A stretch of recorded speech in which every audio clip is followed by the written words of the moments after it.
The remnants of the Craxar science vessel drifted silently through the void, its hull bearing deep gashes that exposed entire decks to the vacuum of space. Inside, Emergency Counselor Ven's appendages trembled as she studied the footage transmitted moments before the ship's destruction. The holographic display showed the crew's final moments, their terrified expressions frozen in time as massive, shadowed figures tore through the reinforced bulkheads as if they were made of paper. "Rewind to time index 34.2. She commanded, her inner eyelids flickering rapidly. The footage jumped back, and she watched again as the first Voraxis warrior emerged from the breach. Even through the grainy emergency feed, their presence commanded terror. 3 meters of evolved killing perfection, covered in overlapping plates of natural armor that could deflect military-grade weapons. Their primary arms ended in retractable claws that could slice through battleship-grade alloys, while their secondary limbs carried tools and weapons with devastating precision. The council chamber fell silent as the recording reached its conclusion. 12 of the most powerful beings in the Federation sat motionless, processing the implications of what they'd witnessed. The Craxar vessel had been a civilian research ship, its only crime being in the wrong place at the wrong time. "This makes 17 worlds in the past solar cycle," Admiral Zex announced, his bioluminescent patches pulsing with anxiety. "The Voraxis are expanding their territory faster than we predicted. Their pattern is clear. They target developing worlds, species who haven't achieved interstellar travel. They're methodically eliminating potential rivals before they can emerge." Ven manipulated the star map, highlighting the Voraxis conquest pattern in angry red lines. "Based on their current trajectory and expansion rate, we can predict their next target." She touched a control, and a single planet illuminated, a blue-white marble suspended in space. Designation: Earth. Local name: Terra. Inhabited by a species that calls themselves humans. The chamber's AI projected Earth's vital statistics. Counselor Mira, her crystalline form refracting the holographic light, leaned forward. "A death world. Gravity 9.8 meters per second squared. Atmospheric pressure 100 and 1.325 kPa. Temperature variations of over 150 Kelvin. How do they survive?" "Barely," Ven replied, pulling up images of humans going about their daily lives. "They've developed artificial protection, clothing, climate-controlled shelters, mechanical transportation. Without these tools, they would perish in most of their world's biomes." She highlighted a human anatomical diagram. No natural armor, no claws, no venom. Their muscles are inefficient compared to most spacefaring species. Their sensory organs are limited. They require nearly 8 hours of unconsciousness per day cycle to function. Admiral Zex's bioluminescence shifted to deep purple, the color of morning. They don't stand a chance against the Voraxis. Not even a slight one. The Voraxis evolved on a world 3 times Earth's gravity, with atmospheric pressure twice as high. Their natural weapons can tear through starship hulls. One Voraxis warrior could likely eliminate an entire human military unit. Should we warn them? Counselor Mira asked, her crystalline surface clouding with concern. Give them a chance to evacuate their leaders, their cultural artifacts. The chamber erupted in overlapping voices until Council Leader Thax raised all 4 hands for silence. Consider the trauma, he said, his ancient voice carrying the weight of centuries of diplomatic experience. If we warn them, they'll face the terror of knowing what's coming. They'll spend their final weeks in panic and despair. Their social order will collapse before the Voraxis even arrive. He gestured to the images of humans going about their lives. Children playing, adults working, elderly couples walking in parks. Perhaps mercy demands we let them live in peace until the end. The vote was unanimous. Earth would not be warned. As the council adjourned, Ven lingered, watching the images of human life. Something about their eyes bothered her. An intelligence that seemed to burn brighter than their fragile forms should allow. But she dismissed the thought. After all, What could beings so weak possibly do against the greatest predators the galaxy had ever known? She transferred the humans file to the historical archives, marking it species status, pending extinction. She could not have known she was documenting the beginning of a legend. The Voraxis warships emerged from hyperspace during the 2084 Olympics opening ceremony in Neo-Tokyo. Their massive forms blotted out the stars, casting kilometer-long shadows across the gleaming cityscape.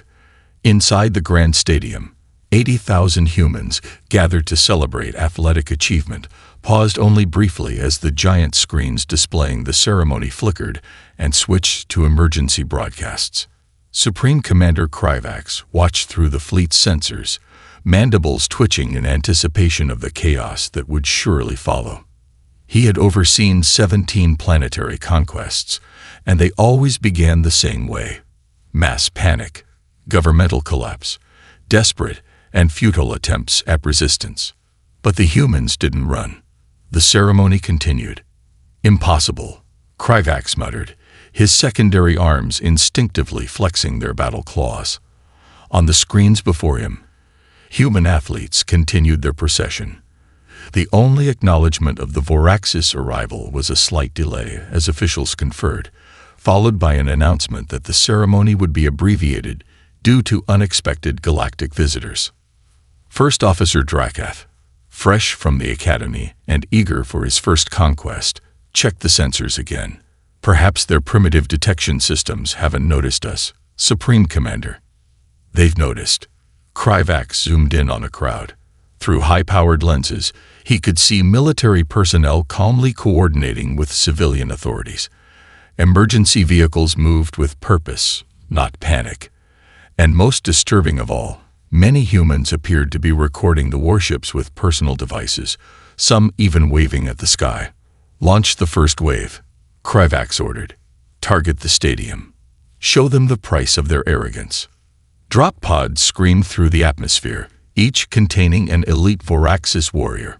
They struck the ground around the stadium with enough force to crater concrete, hydraulics hissing as their hatches opened to reveal the galaxy's apex predators in their full glory. The humans applauded. Several even took selfies. Before the warriors could begin their slaughter, a human in ceremonial dress approached the nearest pod, bowed deeply, and presented a sealed envelope. The warrior, trained to expect resistance or surrender but not whatever this was, hesitated before accepting it. The message, translated by the fleet's AI, read: "The United Nations Security Council, in conjunction with all Earth's governments, formally invites the Voraxis Federation to diplomatic talks. Coordinates for a neutral meeting ground are enclosed. Refreshments will be provided." It was signed by representatives from every major nation on Earth. "Supreme Commander," Drakath's voice carried a note of confusion. "We're receiving similar messages from every major city on the planet. They're inviting us to talk." Kryvax's inner eyelids flickered rapidly as he processed this unprecedented situation. In 17 conquests, no species had ever responded this way. He pulled up the preliminary scan data on human physiology again. Their paper-thin skin, their laughably weak muscles, their total lack of natural defenses. "Show me their weapons," he commanded. The display filled with images of human military hardware, primitive projectile weapons, basic energy arrays, nothing that could threaten Voraxis armor. Their defenses. More images appeared. Bunkers that would crumple under a single Voraxis blow. Shields that couldn't stop a warrior's claws. Aircraft that his ships could swat from the sky with ease. Yet still they didn't panic. "Supreme Commander," Drakath ventured, "perhaps we should accept their invitation. Learn why they show no fear." Kryvax studied the continuing Olympic ceremony. A human female was performing something called gymnastics, contorting her fragile body in ways that seemed to defy their limited physical capabilities. The crowd cheered each successful movement. "Yes," he decided finally. "We will honor their request. Send word that we accept their invitation to talks." His mandibles clicked in what passed for a smile among his kind. It will be interesting to hear what they have to say before we crush them. As the sun set over Neo-Tokyo, the Voraxis fleet moved into high orbit. On the ground, humans continued their celebrations, now with the added excitement of impending diplomatic contact. News channels broadcast speculation about Earth's first alien visitors, some even running polls on what refreshments should be served. Not one broadcast suggested surrender as an option. The Voraxis would later mark this as their first mistake, assuming the humans' calm meant ignorance rather than confidence. The United Nations Diplomatic Center in Geneva hummed with activity as human and Voraxis delegations gathered for their first formal meeting. Supreme Commander Kryvax towered over the human diplomats, his armored form making the reinforced chair beneath him creak ominously. His warriors lined the walls, their battle claws barely concealed beneath ceremonial wrappings. "We appreciate Earth's hospitality," Kryvax began, his translated words filling the chamber. "But let us dispense with pretense. We are not here to negotiate. We are here to accept your surrender." The human representatives exchanged glances. Ambassador Chen of the Pan-Asian Alliance leaned forward, her expression serene. "Perhaps a demonstration of our respective capabilities would be informative before we discuss terms." Kryvax's mandibles clicked in amusement. He rose, his full 3-meter height casting a shadow across the conference table. With casual ease, he grasped a steel support beam with his primary arms. The metal screamed as he twisted it into a pretzel, shavings falling to the polished floor. "Impressive." Ambassador Chen nodded. "Would you care to tour our facilities?" The Voraxis commander stared at her, inner eyelids flickering in confusion. Where was the fear? The begging? The desperate offers of tribute? Over the next 6 hours, the human delegation led them through a series of seemingly random locations. They visited a children's museum where young humans played with interactive displays about space travel. They toured a movie studio filming something called Independence Day 4. Humanity Strikes Back. They even stopped at a gaming convention where teenagers competed in virtual alien invasion scenarios. "I don't understand," First Officer Drakath whispered to his commander. "They treat the concept of invasion like entertainment." Their final stop was a military historical museum. The humans guided them past displays of increasingly sophisticated weapons, each marking a different era of warfare. Kryvax noted with disdain how many relied on artificial means rather than natural strength. "You see," he gestured at a tank, "your weapons require machines because you are weak. We are living weapons." The human guide, a retired general named Rodriguez, smiled. "Interesting perspective. Would you like to see our special exhibition?" They entered a darkened room that illuminated as they walked. The walls displayed images of human warfare throughout history, but not of weapons or victories. Instead, they showed adaptation.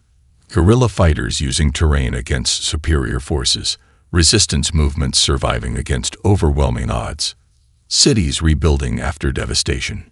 "You know," Rodriguez said conversationally, "humans have a unique perspective on predators. We used to be prey animals. Did you know that?" Kryvax snorted. "Obviously. Look at you." "Yet somehow," Rodriguez continued, "we became Earth's dominant species, not through strength or natural weapons, but through something else. We learned to outlast our predators, to outsmart them, to study them, until we understood them better than they understood themselves." The Voraxis commander felt a strange unease, something about the human's tone. "A fascinating history lesson," Kryvax interrupted, "but irrelevant. You have 24 hours to surrender formally. After that, we begin cleansing this world."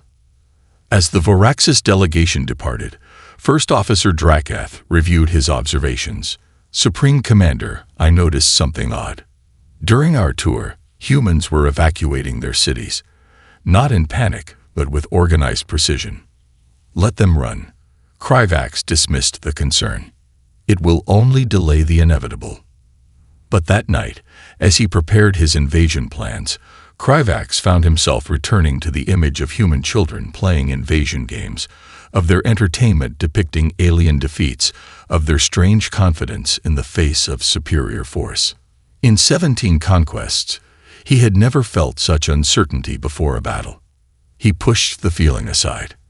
After all, what could these soft, weak creatures possibly do against the greatest warriors evolution had ever produced? In his quarters, he drafted what he assumed would be his final pre-invasion message. Commence Operation Cleanse at dawn. He had no way of knowing that across Earth, humans were receiving very different orders. Operation Welcome Mat is a go. Remember, let them think they're hunting us. The trap was set. The Voraxis just didn't know they were the prey. The first wave of Voraxis drop pods hit Moscow at sunrise. Warriors emerged into empty streets, their sensors scanning for the millions of heat signatures that should have filled the city. Instead, they found scattered readings, intermittent movements, and an eerie silence broken only by the wind whistling between buildings. Supreme Commander, the Moscow Strike Force leader, reported, the humans appear to have abandoned their defensive positions. In his command ship, Kryvax reviewed the tactical displays with growing frustration. Similar reports flooded in from New York, Beijing, London, and every other major target. No resistance. No military response. Just empty cities with occasional civilian signatures. Impossible, he snarled. No species can evacuate billions in mere hours. Find them. The warriors advanced through Moscow's streets, their natural armor gleaming in the morning light. They passed shops with windows still displaying goods, homes with meals half-eaten on tables, offices with computers still humming. It was as if the population had simply evaporated. The first attack came from nowhere. A Voraxis elite guard collapsed, his leg armor breached by something that had shot up from a drain grate. Before others could react, more warriors fell, taken down by attacks from impossible angles. When they fired back, they hit nothing but empty air. Ambush. The strike force leader roared. Return fire. Show these creatures true warfare. But there was nothing to shoot at. Instead, the warriors found themselves herded by sporadic attacks, forced down specific streets, around certain corners. Some reported glimpses of humans, always at the edge of vision, always gone before they could attack. Similar scenarios played out across the globe. In New York, a Voraxis unit found themselves trapped in the subway system, their superior strength meaningless in the narrow tunnels where humans could attack and vanish into maintenance shafts. In Beijing, warriors chasing heat signatures found themselves circling endlessly through identical streets, their quarry always one turn ahead. This isn't warfare, First Officer Drakath observed, watching the tactical displays. It's hunting. But who's hunting whom? By midday, the pattern became clear. The humans weren't trying to kill them. They were exhausting them. Voraxis warriors' enhanced muscles and heavy armor, evolutionary advantages on their high-gravity homeworld, became liabilities in extended combat on Earth. Every movement cost more energy. Every chase left them slower. In London, a warrior finally cornered a human soldier. He raised his primary claws for a killing blow, only to find his muscles trembling from hours of pursuit.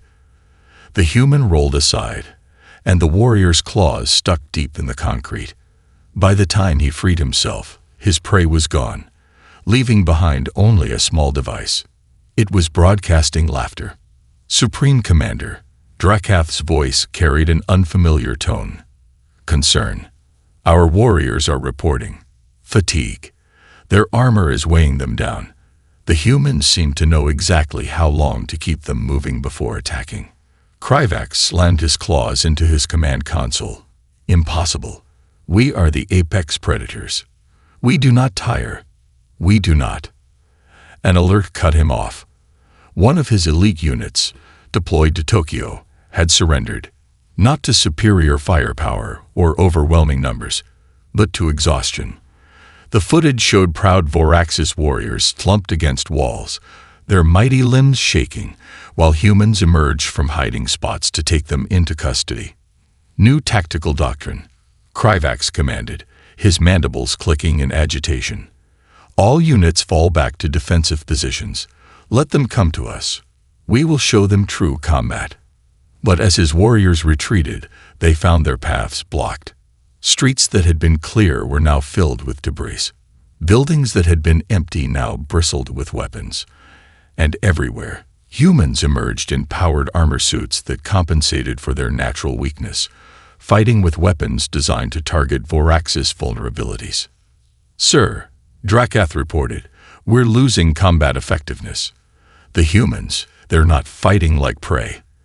They're fighting like predators," Kryvax finished, watching another unit surrender. "Like they've done this before." In the command ship's database, an alert flashed. The tactical AI had analyzed the human strategy and found a match. Persistence hunting, an ancient technique where prey is pursued until it collapses from exhaustion. The Voraxis had just discovered they were cast in the role of prey. And this was only the beginning. Within the Voraxis command ship's war room, medical officers huddled around holographic displays showing their warriors' biometric data. The readings made no sense.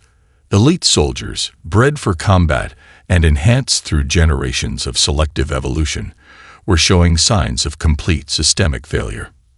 "Explain," Supreme Commander Kryvax demanded, his claws leaving deep gouges in the metallic briefing table. Chief Medical Officer Vax's appendages trembled as she manipulated the displays. "Our warriors are experiencing unprecedented metabolic strain. Their armor, typically a perfect defense, is overheating in Earth's atmosphere. The constant movement required to engage the humans is depleting their energy reserves faster than they can be replenished." A new signal caught their attention. On the main screen, footage from a human information network played. It showed something called an ultramarathon. Humans running through punishing terrain for over 100 kilometers without stopping. "That's impossible," First Officer Drakath whispered. "No sentient species can maintain that level of activity." More footage followed. Humans swimming across vast oceans, climbing mountains without protective equipment, running across deserts carrying heavy packs. Each video challenged everything the Voraxis thought they knew about endurance and survival. "Sir," a tactical officer interrupted, "you need to see this." The display shifted to live combat footage. A group of Voraxis warriors had cornered human soldiers in what they thought was a decisive moment. But as the warriors moved in for the kill, the humans simply kept going. They retreated through narrow passages, upstairs, across rooftops. The warriors followed, their movements becoming increasingly sluggish. "Temperature regulation is failing," Chief Medical Officer Vax reported, monitoring the warriors' vital signs. "Our natural armor doesn't allow sufficient heat dissipation in prolonged combat. The humans, with their bizarre sweating mechanism, are perfectly adapted to this type of warfare." Kryvax finished, his inner eyelids flickering rapidly as understanding dawned. "They're not trying to overpower us. They're wearing us down." Reports flooded in from around the globe. Warriors who should have been unstoppable were being captured not by superior weapons, but by simple exhaustion. Humans would engage briefly, retreat, engage again, retreat again, maintaining this pattern for hours until the mighty Voraxis simply couldn't move anymore. "Review the historical database," Kryvax commanded. "How do humans become their planet's apex species?" The answer chilled him to his core. Humans, despite their physical weaknesses, had evolved as persistence hunters. Before they had weapons, before they had tools, they had simply followed their prey until it collapsed from exhaustion. They could regulate their temperature through sweating, maintain steady energy consumption through efficient bipedal movement, and track prey for days if necessary. "Sir," Drakath's voice carried a note of dawning horror. "The humans are using their ancient hunting techniques against us, and our biological advantages have become weaknesses," Kryvax finished. "Our denser muscles require more energy. Our armor traps heat. Our superior strength means nothing if we can't catch our enemy." On the tactical display, another elite unit surrendered. The footage showed proud Voraxis warriors, the galaxy's most feared predators, slumped against walls and barriers, their mighty limbs trembling with fatigue while humans calmly approached to accept their surrender. But most disturbing was what happened next. The humans immediately began providing medical care to their exhausted adversaries. They offered water, cooling packs, and assistance to the very warriors who had come to exterminate them. They knew, Chief Medical Officer Vax realized. From the moment we arrived, they understood our biological limitations better than we did. Every empty city, every false retreat, every prolonged engagement, it was all designed to exploit our weaknesses. Kryvax stared at the displays, watching more units fall to this inexorable strategy. His species had evolved to be the perfect predators, but they had never encountered prey that could simply keep going, hour after hour, until the hunters became the hunted. "Send reinforcements," he ordered, knowing even as he spoke that it wouldn't matter. The humans had revealed a terrible truth. In a war of attrition against an enemy that never tired, even the mightiest predator would eventually falter. And the humans were just getting started. Supreme Commander Kryvax watched in growing dismay as his tactical display updated with another wave of defeats. Not from direct combat. His warriors still possessed overwhelming strength advantage, but from something far more insidious: human adaptation. "They've modified their weapons again," First Officer Drakath reported, his mandibles clicking nervously. "The primitive projectile weapons they used yesterday. They've adjusted them to target the microscopic gaps between our armor plates." The command screen showed a Voraxis warrior collapsed in Singapore, felled by what appeared to be a simple handheld device. But the projectiles it fired were smart-guided, seeking out the nearly invisible seams in natural armor that even the Voraxis hadn't known were vulnerable. "Impossible," Kryvax snarled. "No species can develop new weapons this quickly. We've only been here for 3 days." Chief Science Officer Relix interfaced with the ship's database, her secondary arms trembling as she processed the data. "Sir, they're not developing new weapons. They're modifying existing ones based on combat data. Every engagement, every casualty, every surrender, they're learning from each one." The displays filled with evidence of this unprecedented adaptation.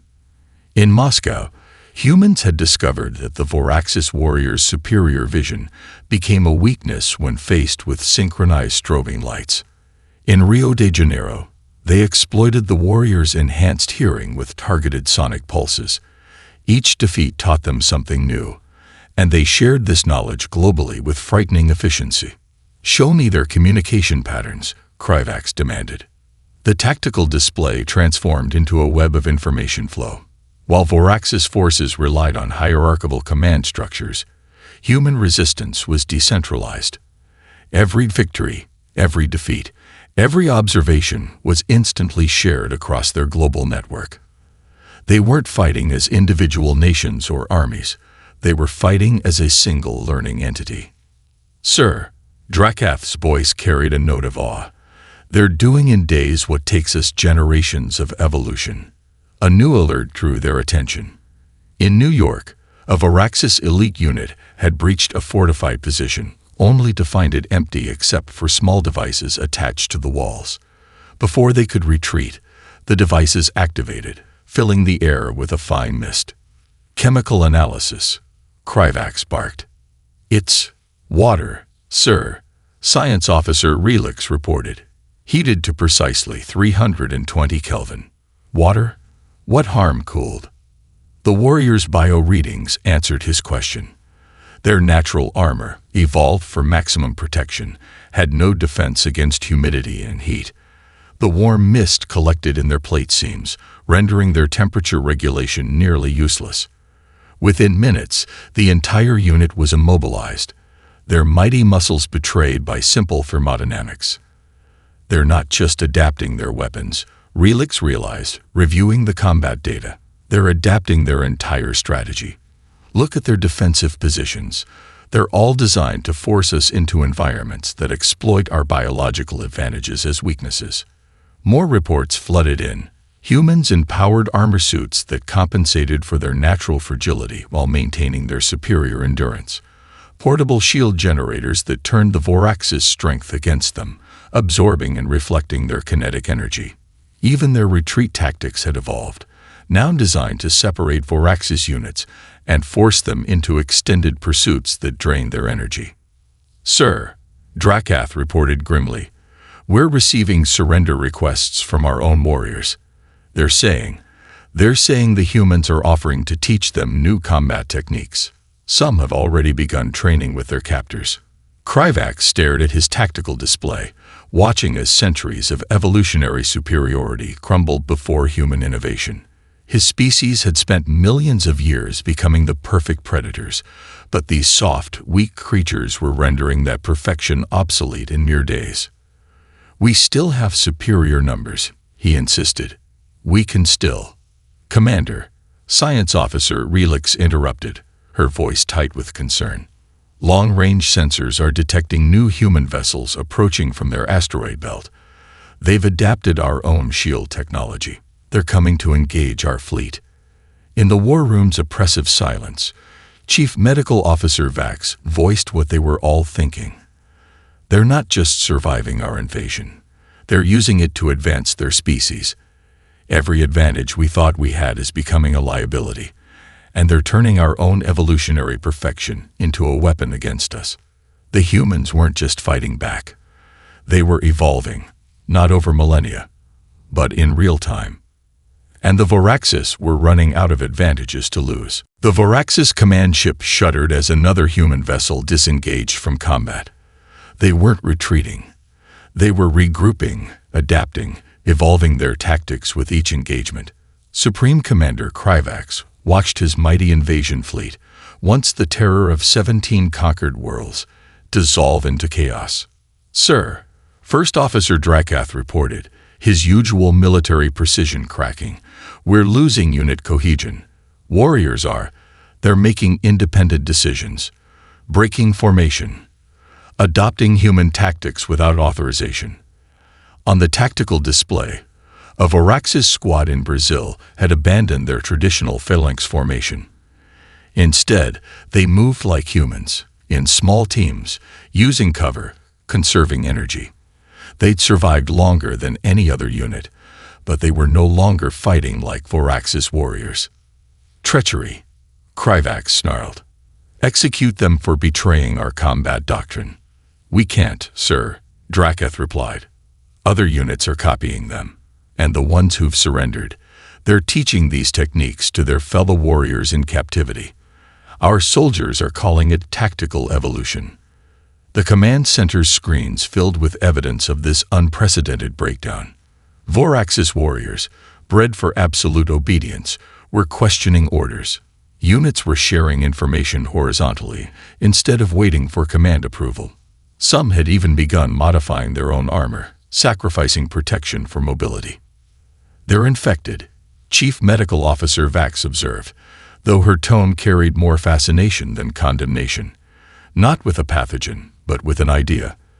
The human concept of adaptation is spreading through our ranks like a virus." A new alert drew their attention. The human ships had returned, but instead of attacking, they'd broadcast a message to the entire Voraxis fleet.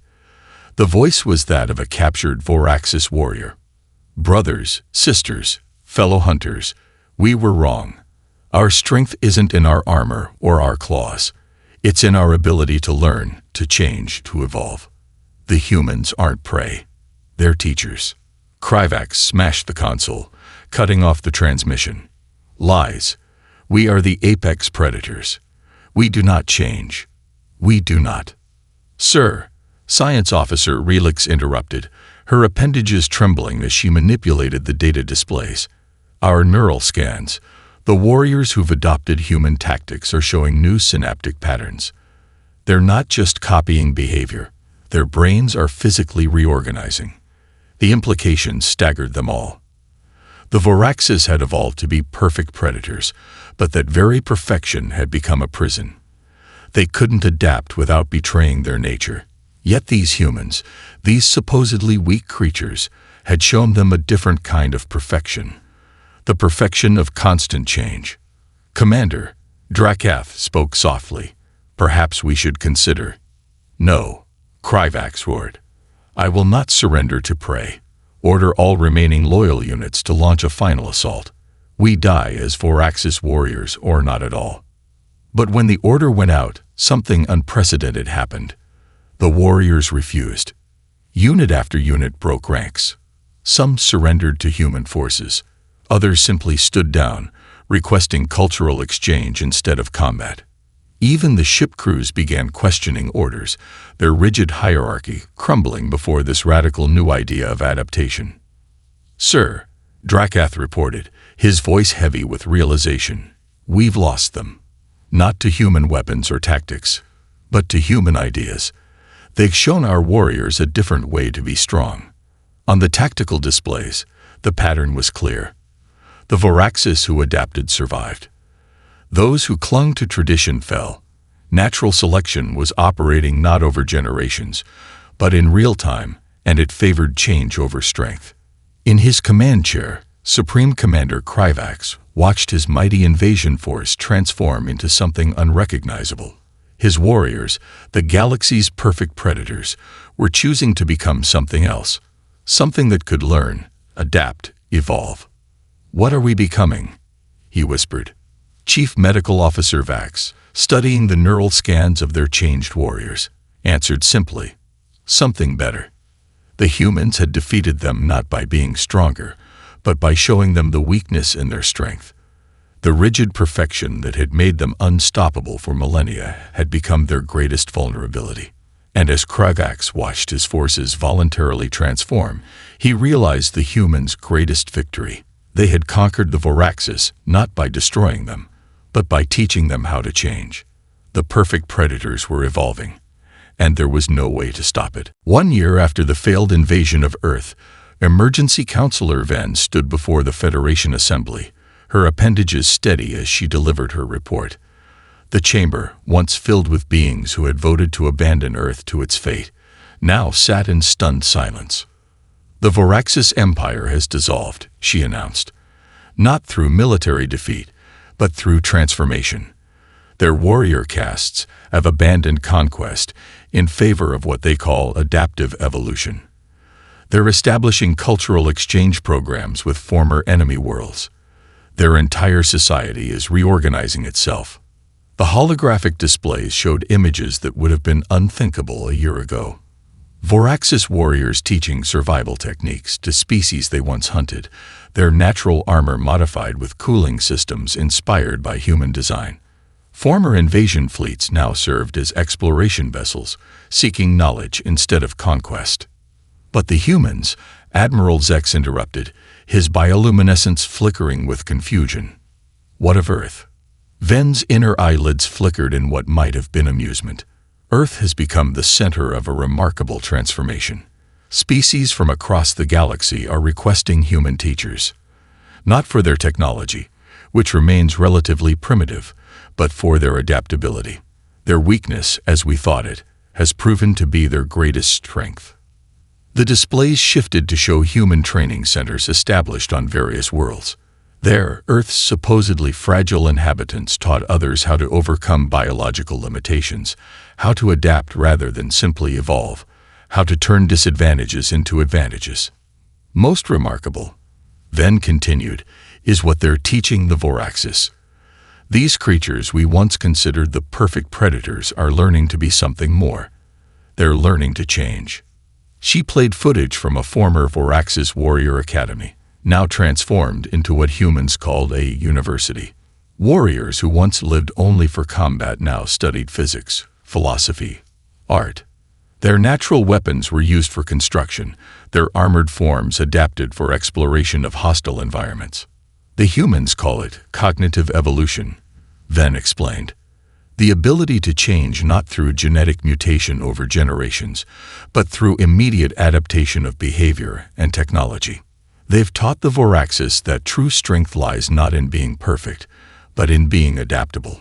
Council leader Thax, who had once voted to abandon Earth to its fate, rose slowly.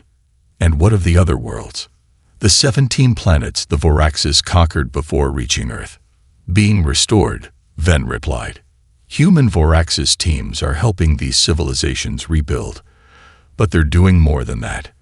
They're teaching them what Earth taught the Voraxis, that survival depends not on strength or natural weapons, but on the ability to adapt and change. The chamber erupted in discussion, but fell silent as a new figure entered. A human diplomat accompanied by a Voraxis warrior.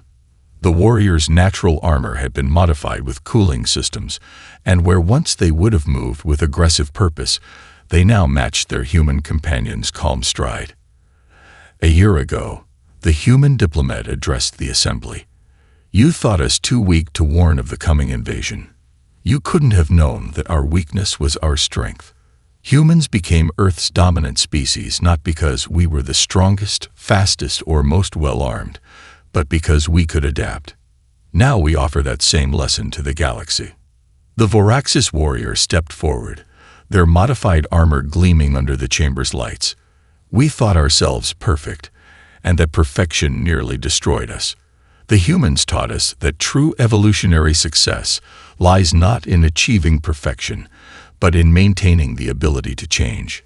Then completed her report with words that would be recorded in Federation archives for generations to come. The galaxy expected Earth to produce either a tragedy or a miracle. Instead, it produced a lesson. The humans, whom we judged too weak to save, have shown us that true strength lies not in being powerful, but in being adaptable. They haven't just survived. They've taught their would-be destroyers a better way to exist. As the assembly concluded, Venn noted a final addendum. Species status. Earth. Reclassified. No longer marked as pending extinction, but rather source of evolutionary innovation. Recommended status. Protected world. Category 1. Teachers of the galaxy. The weakest creatures had not just defeated an apex predator. They had transformed them, and in doing so, they had changed the course of galactic evolution forever.